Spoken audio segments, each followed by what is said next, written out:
Welcome to Fighting Saints Weekly, Episode 2, as the Fighting Saints remain undefeated in the 2015-2016 campaign as they swept Green Bay on both Friday and Saturday.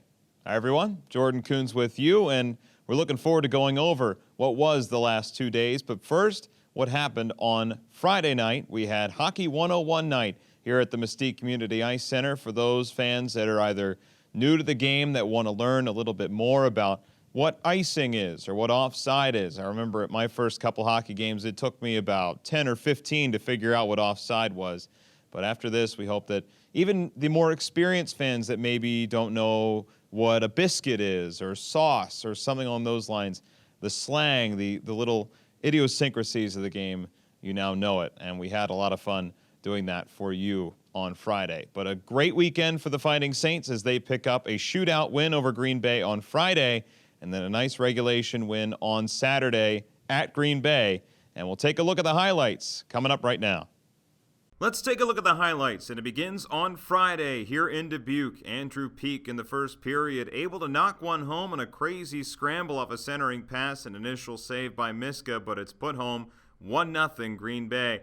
Then later on in the first period, John Leonard taking a drop pass from Jared Spooner. He rips one top shelf, and that made it 2-0 Green Bay. But this resilient group is able to cut the lead to 1. Late in the first period, a mad scramble off the draw. Keegan Ford, unchecked, pinches into the zone and slips one 5-hole through Reich and makes it 2-1. Gamblers still on top. Then we move to the second period. Dubuque ties it up. Gordy Green taking a picturesque pass from Charlie Combs. He bats one home through Reich, and that tied the game at 2. Then we move to the third period. Evan Smith on the power play on the left wing boards takes a shot from the wing on a bad angle through the screen of Trey Dodd. He's able to score his first of the season and make it 3-2 Dubuque. But Green Bay would not go quietly as Sam Saliba tips a point shot home through traffic to tie the game at 3. After a crazy overtime, it solved nothing. We go to the shootout. Brett Gruber, top shelf in the first round. He makes it 1-0. Then in the third round with the game on the line, Nathan Soucies corralling a bouncing puck. He slips one 5-hole to tie it up. Then in the fifth inning, it's the call of the game, Michael O'Leary with the heroics. O'Leary picks it up, moves in on goal to face Reich, dangles, scores! Michael O'Leary, the shootout winner, and the Fighting Saints get the extra point tonight. Now joined by Fighting Saints forward Michael O'Leary, who scored the shootout winning goal in the fifth round of said shootout. You didn't get all of it, but you got enough of it. Take us through your approach there. Yeah, I know. I kind of just going down on the goalie and looking for a hole, and I made a move and kind of got him out of position a little bit and tried to get the puck up, but I didn't get all of it. I kind of fanned on it, and it happened to go along the ice post and in, but I'll take them however they come at this point. As it was with Nate in the third round, the puck was rolling quite a bit. Was that the biggest difficulty there? Yeah, we played 3 periods, then we had a 7-minute overtime, so the ice wasn't in great condition. So at that point, you're just looking to keep it simple and hoping something comes up. And fortunately enough for both of us, there was a hole. You picked up an assist as well as the shootout winner. You starting to feel more comfortable as time goes along here? Yeah, it's kind of it's a new league, older guys, bigger guys, stronger guys. So obviously it's an adjustment, but as time goes along, the guys that have returned have been great for me, helping me along. And yeah, each game feel a little bit more comfortable out there. What are you looking forward to most in the upcoming parts of the season here? I think we have a really good team. We're really offensive. We score a lot of goals. We're fast. I think it's going to be a good year for all of us, and I'm really excited to get it going and keep it up so far. Thank you, Mike. Thanks.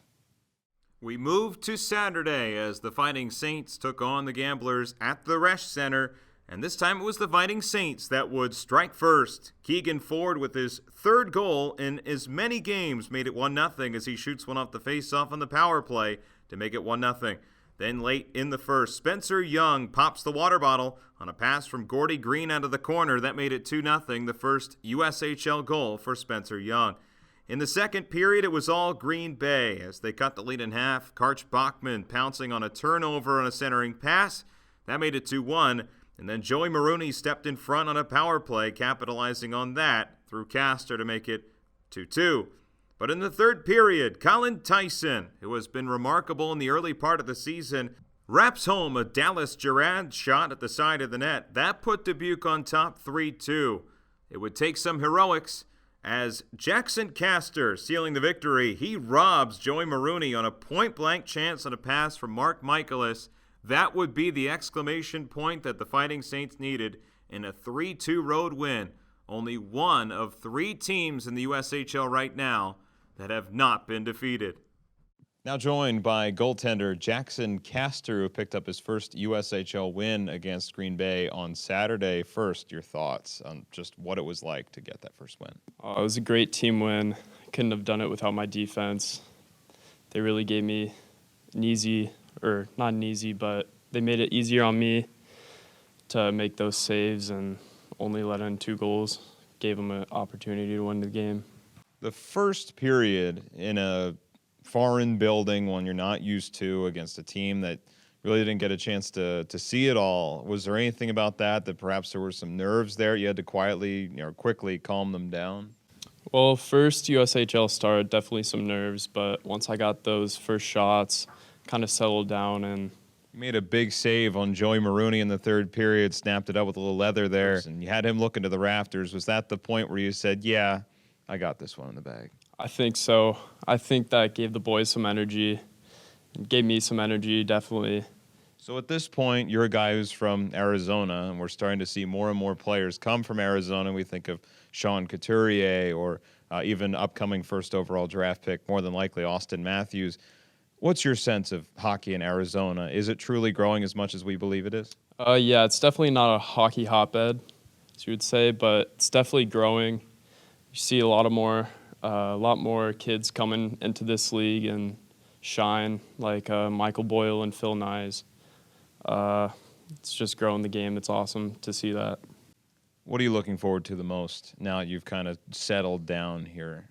We got a real good group of guys, and we're all clicking together, and we've got a good start.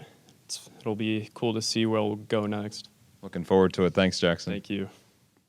Well, coming off of those 2 wins against Green Bay, it'll be one heck of a road trip upcoming for the Fighting Saints. They have to travel to Lincoln to play the Stars on Friday at 7:05 before returning home. We'll get in about 5 in the morning and then turn it right around for a 7:05 start right here at the Mystique Community Ice Center. It'll be Cinderella's Ball Night. Have the opportunity to meet Cinderella in person and take part in a princess parade during the second intermission. Looking forward to seeing all the young fans out here taking part in that.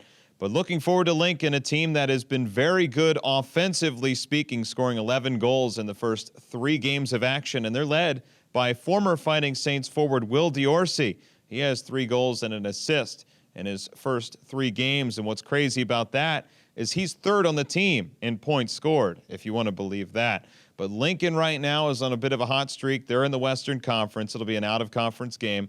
But at the same time, the Fighting Saints are showing that no matter if they're ahead or behind, or perhaps in any situation, a major penalty in the last 5 minutes of a game, they'll be all right. So it appears that the Fighting Saints do have their work cut out for them against a pretty high-octane team in Lincoln.